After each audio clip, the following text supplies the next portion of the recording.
Let's begin at the Vatican as we go to where the lying-in state service for Pope Francis is coming to an end. We can show you live images from the Vatican right now. So the doors to the entrance have been closed. This is the final hour when those coming to pay their respects are able to do so. 150,000 people, according to the Vatican, so far since Wednesday, have made the pilgrimage to see his body, to pay respects, and to the man widely considered the people's Pope, whose motive of his papacy was that he wanted to be out amongst the people, helping those in trouble. His last words, reported before his death at 7:35 Easter Monday morning, were reported to have been to his personal nurse.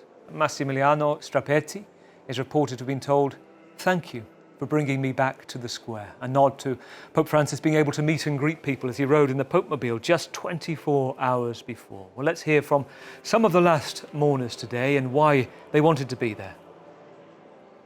We will see from somewhere. We hope to have some big screen. I want to at least see him one last time because I saw his whole career, I saw when he got nominated. I'm also called Francesca, so he's like my favorite Pope. I love his speeches, I love his thoughts. So I'm really looking forward to see it in any way and just be present in the moment. It was quite spontaneously. We decided to drive here on Wednesday. And we came together from all over Germany. We met, we took a car, and we drove 12 hours straight to be here. So the last of the mourners queuing today. They were speaking to Clovis Casali, our correspondent, who's there this evening in St. Peter's Square. Great to talk to you, Clovis. Talk me through your day. You've been amongst the crowds, filing past. You actually took the journey yourself in the past 24 hours. Tell me about your day today, who you've spoken to, what you've seen. I can tell you that since this morning, St. Peter's Square has never been so quiet. All day you had tens of thousands of people queuing to be able to go inside St. Peter's Basilica to pay their respects to Pope Francis. A lot of people last minute. Today in Italy it's a bank holiday, and that can maybe explain also large numbers. Security forces deployed here, a lot of police, a lot of volunteers. All day we were able to talk to people, telling us why this was such a special moment for them. I also just met with the Archbishop of Onitsha, Nigeria, who's one of the many cardinals or archbishops here in the Vatican for this very historic moment, special day. And I asked him what to expect tomorrow. Why is it so special for him and others? And he said it's not just a special moment for Christians or believers, it's also for non-believers. All those who respected Pope Francis, they can come together for the funeral, whether they are here in the Vatican, in the streets of Rome, because you know Pope Francis will be buried outside of the Vatican. It's very rare. It hasn't been done in 120 years. He will be buried in Santa Maria Maggiore, which is near the Termini railway station in real Rome, if you will.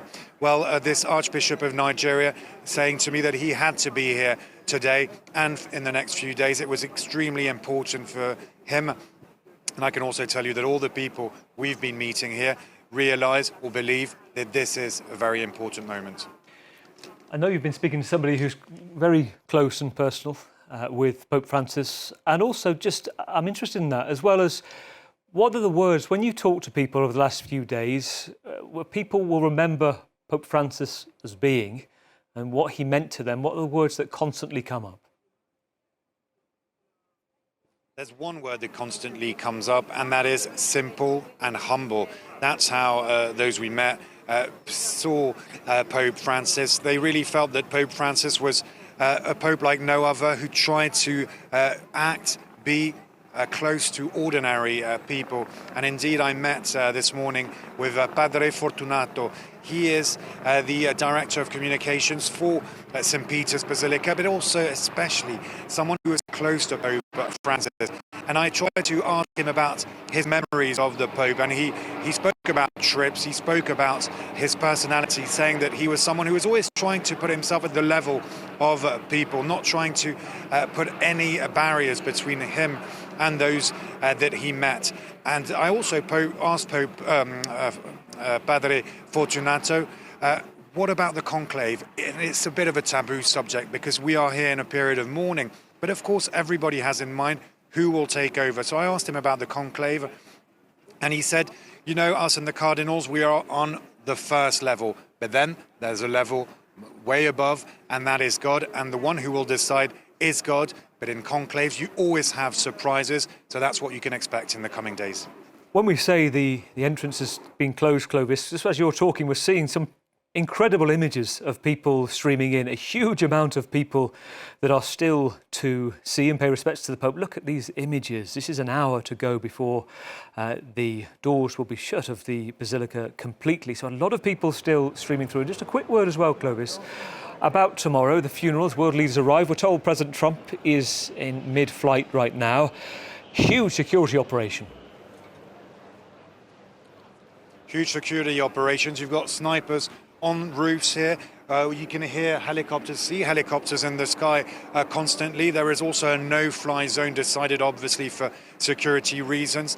Security forces, 8,000 or so are deployed already. Many volunteers. Security forces with machine guns to bring down drones because, of course, dozens of heads of state, US President Donald Trump, Joe Biden, Ukraine's President Zelensky, French President Emmanuel Macron, who's already in Rome and set to actually be in the Basilica as we talk, to go and pay himself his respects to Pope Francis, who he met, of course, in previous years. So security tighten. The whole of Italy really is gearing up for this moment. There are about 1.4 billion Catholics around the world who will be probably looking at what is going on here in Rome and in the Vatican tomorrow, but many more will be following, of course, the funeral of late Pope Francis.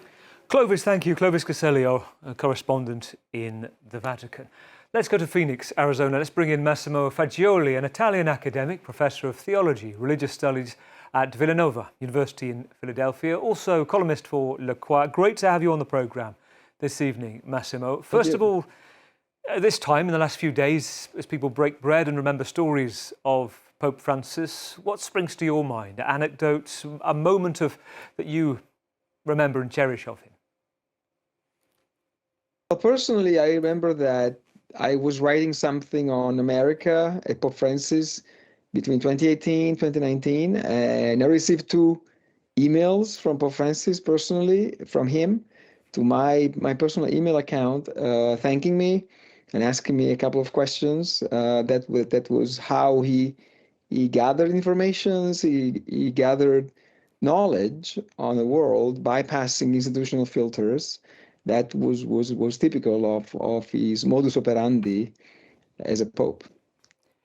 You've hit upon something very interesting, because I've spoken to other journalists, the Vaticanati, as they're known in the past week, and they say that one thing that was perhaps less known about Pope Francis is that if you would go on a deployment somewhere and follow him around the world, whether it was to Iraq or Lesbos or some far-flung place that previous popes hadn't been to, he would start asking about people's families on the journey there. On the way back, if you'd hit upon something he wasn't happy with, they called it the Francis filibuster. He would tell you about it for a long time. Tell me about that sort of reputation he had on a personal level with the press. Well, he had a personal relationship with the press, even if I'm not a member of the press, but this is something that was really a constant feature of his entire life. I've reread in these last few days his autobiography, and it's really a biography of personal relationships that he carried through for his entire life. That it's really impressive how the heart of his body was the most important organ for him, not his brain, but his heart.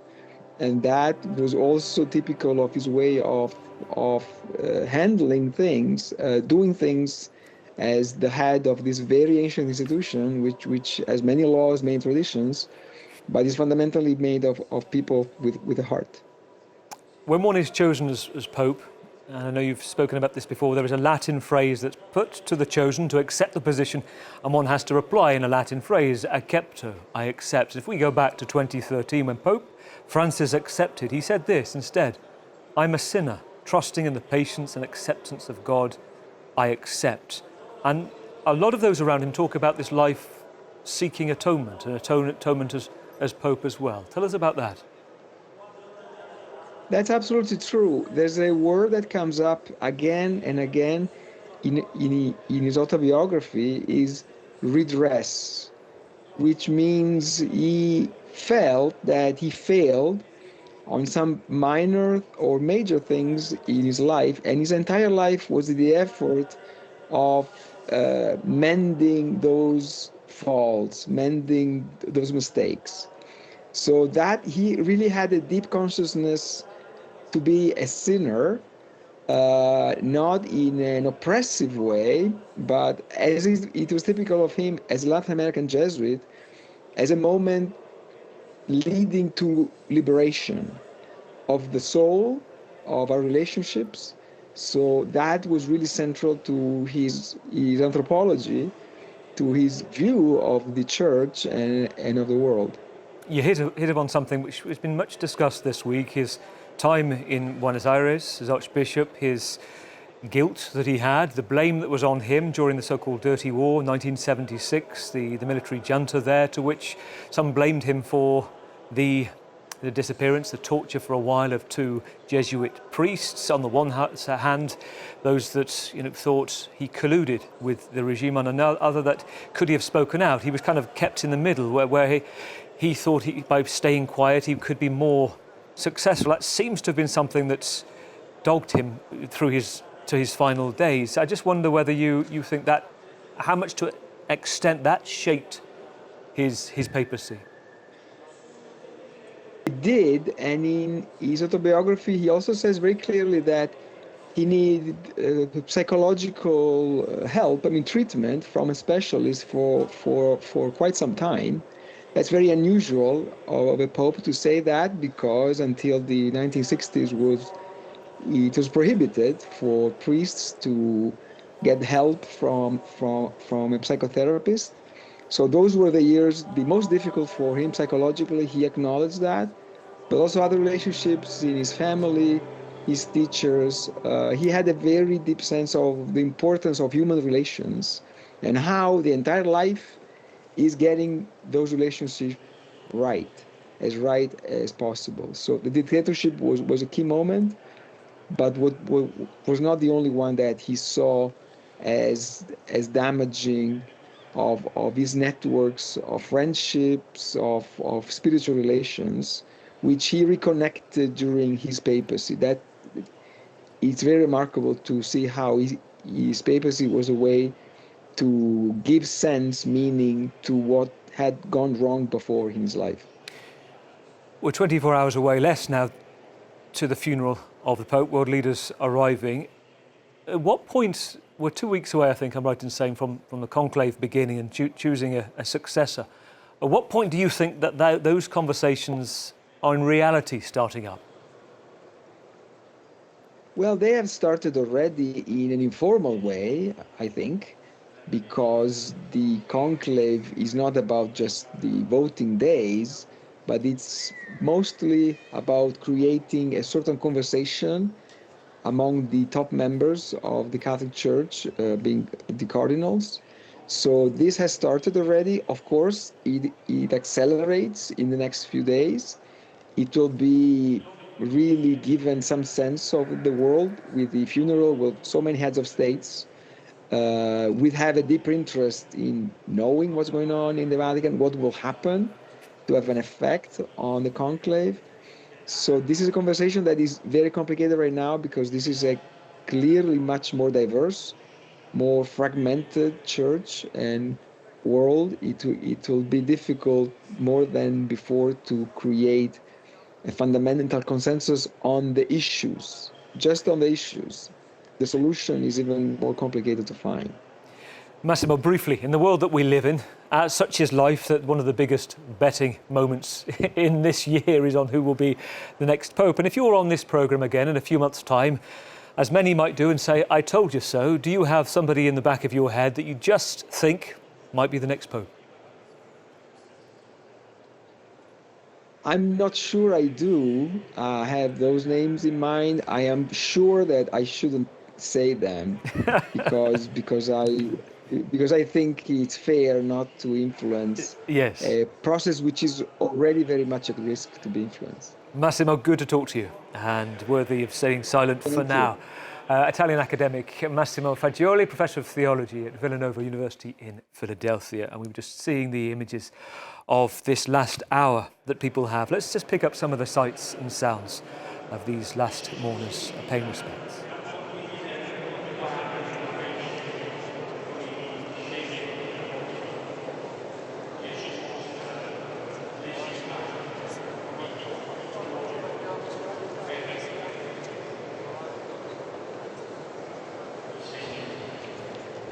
And tomorrow we have a special programme, live coverage during the Pope's funeral, with all world leaders attending. We have the religious and the geopolitics as well from 8 o'clock tomorrow morning. Life and legacy of Pope Francis.